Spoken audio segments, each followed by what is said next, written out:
தமிழ் திரைப்படங்களில் பழைய ஹிட் பாடல்களை புதிய படத்தில் பயன்படுத்துவதை இன்றைய இயக்குநர்கள் புதிய ட்ரெண்டாக்கி வருகின்றனர்.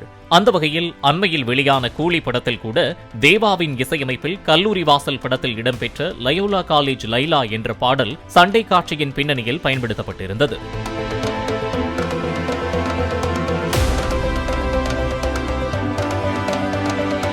குட் பேட் அக்லியில் இளையராஜாவின் இசையில் உருவான ஒத்த ரூபாயம் தாரேன் பாடல் பயன்படுத்தப்பட்டிருந்தது.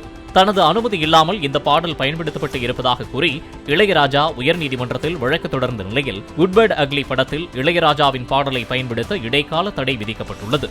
ஆனால் அதே படத்தில் இடம்பெற்ற தொட்டு தொட்டு பேசும் சுல்தானா என்ற பாடலுக்கு எந்த பிரச்சனையும் எழவில்லை.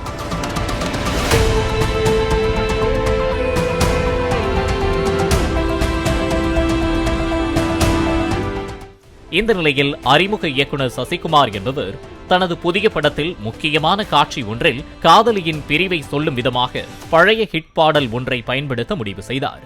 அதற்காக டி ராஜேந்தர் எழுதி இசையமைத்து இயக்கிய உயிருள்ளவரை உஷா என்ற படத்தில் இடம்பெற்ற வைகைக்கரை காற்றே நில்லு வஞ்சிதனை பார்த்தால் சொல்லு என்ற பாடலுக்கான அனுமதியை கேட்க TR வீட்டிற்கு சென்றார்.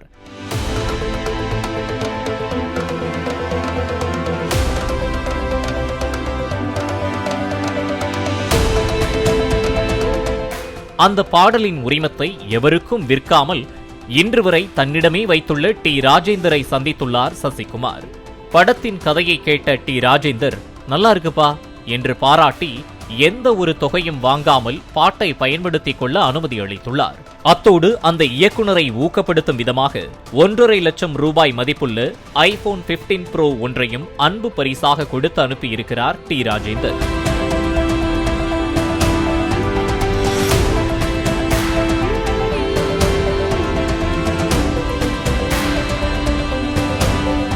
இதனை அறிமுக இயக்குநர் சசிகுமார் தனது முகநூலில் பதிவிட்டு டி ராஜேந்தருக்கு நன்றி தெரிவித்துள்ளார். இதற்கிடையே டி ராஜேந்தரின் உயிருள்ளவரை உஷா என்ற திரைப்படம் டிஜிட்டல் வெர்ஷனில் விரைவில் வெளியாக உள்ளது குறிப்பிடத்தக்கது. பிளே ஸ்டோர் மற்றும் ஆப் ஸ்டோரில் இருந்து பாலிமர் செயலியை QR கோடு மூலம் பதிவிறக்கம் செய்யுங்கள். செய்திகளை உடனுக்குடன் பெறுங்கள்.